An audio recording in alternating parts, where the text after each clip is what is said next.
Good evening, you're watching News X with me, Ashish Singh, and we have an eminent panel today full of knowledge and experience in their respective fields. The book launch is focusing basically on the Kashmir issue. The book which is just been launched is 22 Years, A Kashmir Story, written by Bill Call. And to discuss more on Kashmir, the theme that we have decided on the occasion of book launch is Let's Piece It Together. So without wasting any time, let me introduce our panelists for the discussion today. On my left, the first guest, you see General J.J. Singh, the former Indian Army Chief. To his right is Dr. Subramaniam Swamy, one of the senior-most BJP leaders. To my right is author Bill Call. He's someone who has written this book, and he holds great memories as far as Kashmir is concerned. And to his right is Mr. David Devdas, again a very well-known author and a former journalist. Now, let's start directly with the former Indian Army Chief, General J.J. Singh. General Singh, we basically would want to focus so that our viewers get a sense of exactly what has been happening for almost 7 decades now. How can that be resolved? Let's piece it together in Kashmir. It's something that has not happened. The magnitude has been varying depending on the governments, depending on the army chiefs, depending on the government policies, the intensity of operation, the human touch. That has been varying a lot, but there's not been straight away any kind of solution as far as Kashmir is concerned. Please share your, on the basis of experience, your thoughts, your ideas. How can it be solved, something that has not been able to solve for last 7 decades? Thank you. Yeah, it's on. Thank you, Ashish. Very briefly, because it's a very vast canvas and I don't want to take too much time, but I would like to say that we start from the time when India became independent. At that time, Kashmir was also one of the states and which had yet not decided whether they want to go to Pakistan or to come to India.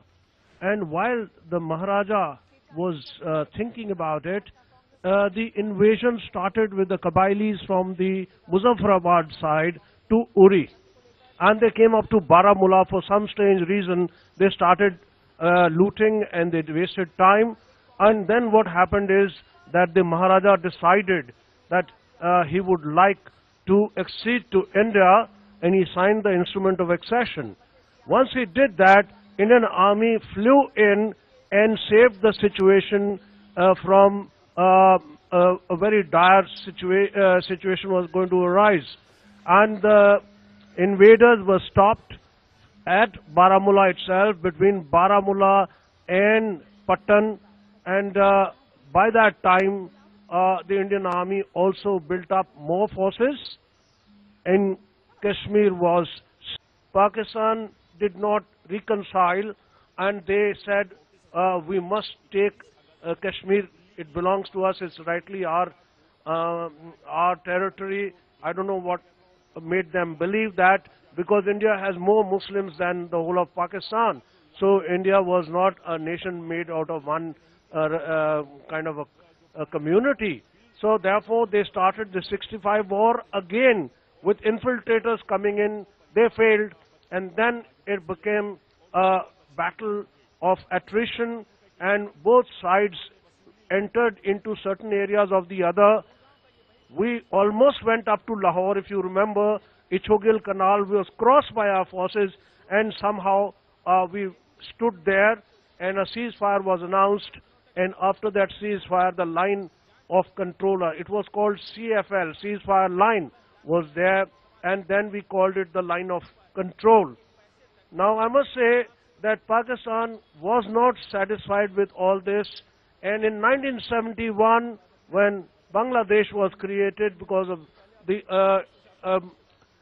strategy which was used by our government to see that millions of refugees don't come to India from Bangladesh, and therefore we saw the emergence of Bangladesh.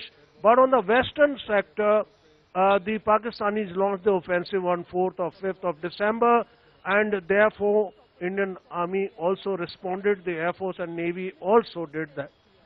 Finally, in 71, we had again a Simla conference. In Simla conference, we again made a big mistake of not getting something worthwhile. We had 93,000 Pakistani army prisoners of war with us. We handed them over back, but we could have said 2-3 things. One, the line of control, it does not go beyond NJ 9842, so let us make it go up to the Indira Col so that the glacier is settled. We left it vague, and you can believe me when I say Mr. Bhutto told Madam Indira Gandhi, Madam, abhi insist mat kijiye, mujh pe bharosa kijiye, I will get it done. I cannot go back to my generals with this thing that we have made this line of control go up to the Indira Col. So now what happened is, you know what happened to him, but Pakistan could not achieve anything in these 3 wars. Then they said, let us bleed India by 1,000 cuts, and they tried the Kargil story in 1999. There again they had to bite dust. What I'm trying to say is, again and again, they call it the unfinished agenda of partition, whereas legally de jure Jammu and Kashmir, the entire state, including Baltistan, is actually a part of India. And now what happens is that we have been telling Pakistan that you accept the line of control and it goes north to the glaciers, you accept the actual ground position line, and then Siachen can also be settled. But till you authenticate it, we will not be able to do that. So their army is afraid of accepting that we are nowhere near the Siachen glacier.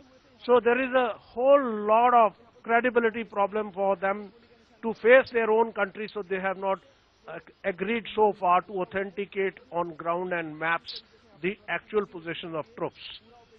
What I want to now conclude by saying that Pakistan then went in for a proxy war, and that proxy war meant sending infiltrators trained and getting people from here. This operation, not much has been talked about it, is an operation called Optopac, in which they said, first, let's subvert people from Jammu and Kashmir, get them across there, train them. Subversion was done to the government officials in Kashmir in that time. It may have been prompted by the 87 elections, in which, according to some Kashmiris, when I went there for operation for 2 years, I was there soon after this happened. He said, sir, जिसको उसकी बीवी के अलावा vote नहीं किया, वो कैसे elect हो गया? बीवी मेरी टीचर जो बनना चाहती है, 50,000 का वो ब्राइब मांगते हैं, मैं कहाँ से लाऊं? तो बंदूक ना उठाते तो हम क्या करते?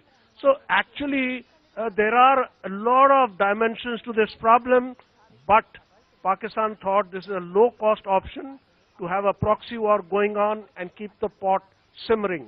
With this, I will hand over to Ashish to progress this discussion of the panel. I will have more say later on.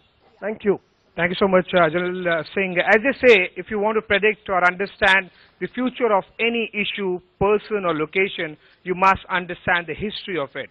And there could not have been a better way to start this debate, the way General J.J. Singh has summed up the history and the way it's very, the Kashmir issue is actually a very complex issue. It involves politics, it involves military, it involves human angles, it involves international relations as well. As I mentioned, it involves multiple dimensions. So now, from the military point of view, we shift our focus to the politics. How Delhi looks at Srinagar, how Srinagar government looks at the Kashmiris. All these things actually decide how would the people on ground would react. Dr. Swami, you have been one of the most prominent leaders in this government and has been one of the most vocal leaders as far as the Kashmir issue is concerned. We heard it from former Indian Army Chief General J.J. Singh. How does the government look at these problems. As I mentioned, this is not just one problem. It cannot be summarized in just counter-insurgency or anti-terror operations or the funding part or Kashmir part or the LOC part. It's a web of complex problems. How does your government intend to solve it? Thank you very much. First of all, I enjoyed reading this book. The chapter on refugee in India was particularly moving. But I must say I was quite puzzled when you said that our religious philosophy is a blend of Sufism, Jainism, Buddhism, Sikhism, Christianity and Hinduism. I think that would be a miracle if you can formulate that in some basis. But I think there are fundamental differences. Except, of course, Hinduism, Sikhism, Buddhism, Jainism is one. But anyway, your projection of Kashmiriyat, I think is, my view is that it died the day the Kashmiri Pandits were driven out of the valley. Our government, from day one, in our discussions that we have, and I've had long discussions with the Home Minister, who's an old friend of mine, is that we have no intention of settling on the line of control. So if you say that that was a proposal, that's not a proposal of our government. Second, we are bound by a Parliament resolution of 1994, which was unanimously passed by the moved by the then Prime Minister, Mr. Narasimha Rao, which said that India will not rest till every inch of Kashmir, including those parts with Pakistan and with China, are restored back to India. This is a Parliament resolution which no government, in my opinion, can overturn. Third is that the principle on which partition was made was there was to be, according to what was the debate in the House of Commons, while piloting the Indian Independence Act to create Pakistan, which didn't exist till then, was that the British Prime Minister said, we intend to create a Muslim-governed Pakistan and a Hindu-governed India. Pakistan, of course, accepted that, but in our country there was a division of opinion. There were people like Rajendra Prasad and Ambedkar who thought that there should be a population exchange and that India should be a Hindu India. But ultimately it was decided that those Muslims who want to stay in India will stay in India and will be a secular India. Now, but the instrument of accession, which was a part of the British created Constitution of 1935, was that if the king or the monarch signs the instrument of accession, A, he doesn't have to consult the people. That's also there in the instrument of accession. And two, it is final. The merger is only one way. And that happened on 26th October 1947. So the legal question of whether Kashmir is a part of India has been settled, and if you undo that and reopen that, then all the kings of 500 kings of the 600 kings merged into India. They all can raise it. So therefore the merger is legally binding on and is a part of the Constitution, which Article 1 says that India as it stood in 1950 cannot be any part, even an inch cannot be separated out of India. India is a union of states, it's not a federation. Now, the United Nations thing was an aberration of Mr. Jawaharlal Nehru, because when I was a minister, I went through the files. He never took cabinet approval, and if he had tried, Sardar Patel would have blocked it. So he, without a cabinet approval, he went and filed this in the United Nations. But because of the respect that Jawaharlal Nehru enjoyed, this was never questioned. Tomorrow, any government of India can tell the United Nations this resolution has not been implemented by Pakistan, which was Pakistan was supposed to implement of the 3 parts that the resolution said. 2 of them they were to implement first, which they did not, and so it's now become it's become out of date, and therefore we are withdrawing it. Any government can do that. So coming to the principle, the focus of our government is that the whole of Kashmir has to be recovered. Second, if the local population doesn't agree, that's their problem. We have found the methods that we recently used has completely eliminated the stone throwing by young boys. And now we are in a position to release some of them who are first-time offenders. And we have a policy of doing both, being tough in terms of dealing with terrorists and those who help them. And at the same time, we are willing to accommodate, even agree to return of ex-militants into normal civilian life. And this has to be a zigzag route. And that's what our policy is, and that's why we have an alliance with Mehbooba, who I must say to her credit has cooperated with most of the hardline things we have done without her knowledge. I mean, if we had done it with her knowledge, she would have been in a problem. So we didn't tell her, and she didn't object. So I think we have made a great deal of progress in pacifying Kashmir. And I do think it's a great crime on humanity that I don't know how many lakhs of Kashmiri Pandits. And by the way, I feel strongly because in childhood my mother told me that Kashmir really belongs to us. I said, how can it belong to Tamils? She said, no, we are Kashyapa Gotra, and Rishi Kashyapa created Kashmir. So originally it belongs to us, and you Kashmiri Pandits come afterwards. So another claim on Kashmir. Yes, without my approval, they cannot be.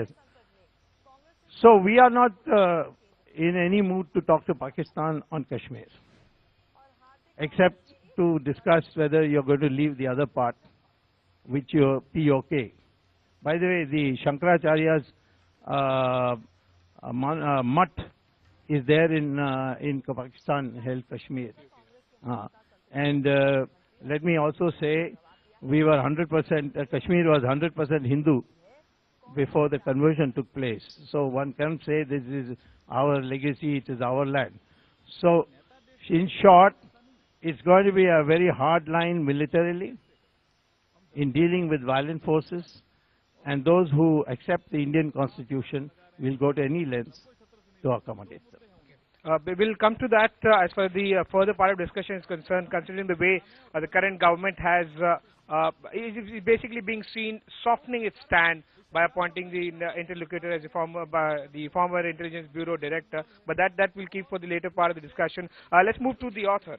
22 years, Kashmir story. Mr. Kaul, one line right on the bottom of your book title says, 1 lakh Pandit families may have 1 lakh stories. You have one such story. We heard it from the military and the politics point of view. Do you really feel that the Kashmiriyat died the day Kashmiri Pandits were asked to leave, or they were forced to leave rather, and there is no other option exists? Thanks, Ashish. Although I left on 23rd of December 1989, during those months before that, I felt betrayed. My grandfather served the state for more than 60 years as an eminent educationist, mathematics teacher. And he was very popular. Whole of Anantnag knew him. One of the chief ministers was his student. My father retired as chief engineer, very popular, served the state. I worked in engineering college as lecturer, but I felt very afraid. And actually, 4 years before this 1990 exodus, when I met my wife for the first time, that was the only thing we discussed. Do we Kashmiri Pandits have to leave the valley one day? And she concurred, and that's how we married. Nothing else we discussed. So I saw it coming 4 years before that, in 1986. When I left, even the day, my father also didn't believe me that it was coming. Whole of 1989, I saw a pattern brewing. The shopkeepers, the bus conductors, they were sending a clear signal, you know, you Pandits have to leave and we'll take over. That was one slogan. Second was, Kashmir will become Palestine. I saw some of many of my Muslim friends, you know, their handshakes were not as warm. The hugs were not as warm. You would enter, because I was in the staff room, you would enter the staff room and suddenly you would see 3 or 4 people, you know, huddled together, you know, whispering, and suddenly they stop, they look at you with a forced smile. And then there were targeted killings, you know. I could see something was happening, but no one believed me. And towards the end of 1989, those months preceding it, I really suffered from extreme mental anxiety, to the extent I would not venture to leave my home alone. On many days, I would ask my wife to accompany me to Hazrat Bal, where the engineering college was based. She would stay, wait for me for those couple of hours during which I would engage the class, in the Hazrat Bal mosque, shrine, with a bindi on her forehead, and then I would go back, return to my home. And unfortunately, a month later, after my exodus, you know, the history did not prove me wrong. It happened. My father was coerced, encouraged to leave the valley for holidays for a month. Khol sahab, mahine ke liye Delhi jaiye, thoda sa garmi hai wahan, theek hai. Probably they knew, the locals knew it was coming, and they probably, I don't know, they tried to save his life maybe. So he left. Kashmiriyat,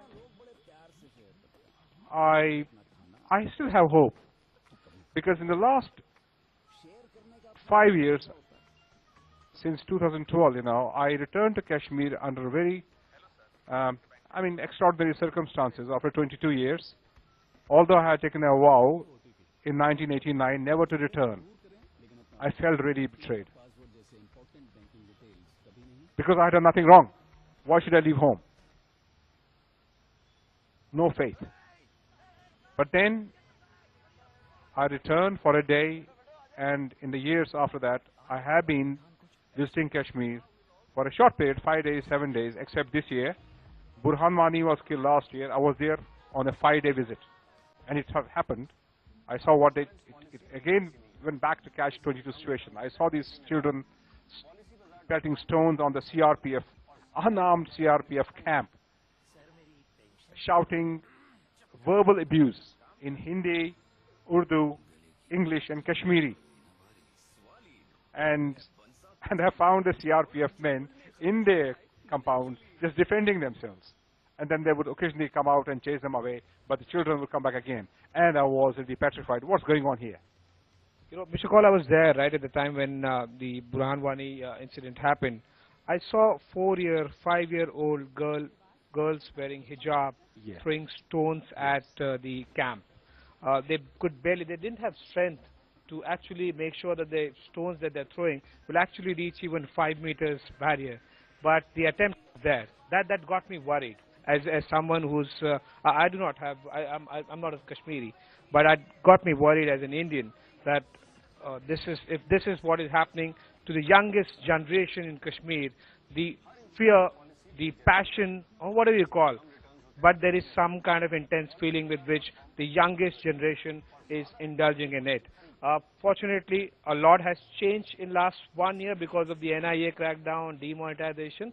But how promising it is, how long will it stay? That's a big question. But I still see the hope. It is just like a hand, if a hand is swerved from the body, what do? You stitch it back. Bone by bone, tendon by tendon, vessel by vessel, and you stitch back. That's what you do. In the last 5 years, that's what I want to say to you. I met many young people and who said to me under this desperation, they said, we love India, but we want India to treat us like own children, not stepchildren. Well, they have reasons to say that. And there are two different thoughts here.